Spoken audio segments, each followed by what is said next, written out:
we the students of Amity International School, Sector 46 of Grade 10 would like to present our project on the theme Swadeshi. I am Erika Manchal. I am Asmi Goyal. I am Jigisha Goyal. I am Adishya Agarwal. I am Shreya Gupta. Picture a pigeon, the unnoticeable city bird, but wider, smarter and built for missions. You all must be aware of the recent multiple drone-related incidents across various regions, like India, Pakistan and also the Ukraine war. These incidents have revealed significant limitations of current aerial drones. Most drones are often limited due to radar, because they get detected through radar detection, visual tracking, have limited range and fail due to short battery life. These are significant gaps and that's where our project comes in.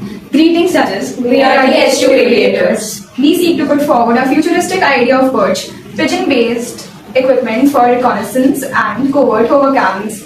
A drone built not just for performance but for purpose. The biggest pain point, limited flight range. To overcome this, we replaced traditional batteries with green hydrogen, which provides higher energy density, greater payload capacity, and longer flight time. It is stored in gaseous form under high pressure inside lightweight carbon fiber reinforced cylinders. Only one byproduct, that is water vapor. Extremely lightweight with high tensile strength, these cylinders provide safe, high-pressure storage, which increases the flight range. Because green hydrogen cannot directly power the drone, this gaseous form is sent to the fuel cell where it gets converted into electrical energy to power the drone through a chemical reaction. Also, fuel cell power runs smoothly and quietly as compared to normal drones, making it more mission efficient. Perch does not look like a drone. It's a pigeon sculpted to blend into urban skies, covered with radar-absorbing material which converts radar into heat. It is meant to be overlooked. The drone is powered by a dual powering system, the main source being the green hydrogen fuel cells and the other source being the solar panels on the top of the wings for continuous support. The result, when one source drops, the other keeps the mission alive.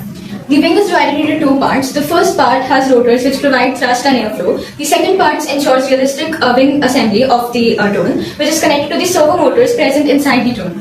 At the heart of Perch, there is an AI autopilot chip which uses real-time data for planning routes, making smart decisions, and avoiding obstacles. The pigeon's belly holds tiny insect drones, which are used for surveillance and collect valuable information. They report back to the main drone. For precision attacks, the drone uses micro-tactical payloads. These are tiny AI-guided strike units which use a short-life battery and thermite charge. These are activated by the main AI chip. This slide shows the cost effectiveness of our drone, representing how our drone is more cost effective as compared to normal battery powered drones. Here's a comparison between regular war drones and our Perch. Now, we know that Perch may sound futuristic, but then again, India's first rocket was transported on a bicycle. What seemed impossible back then turned into history. Perch carries the same spirit with it. It creates even before the world is ready. Perch, a boon for the Indian Army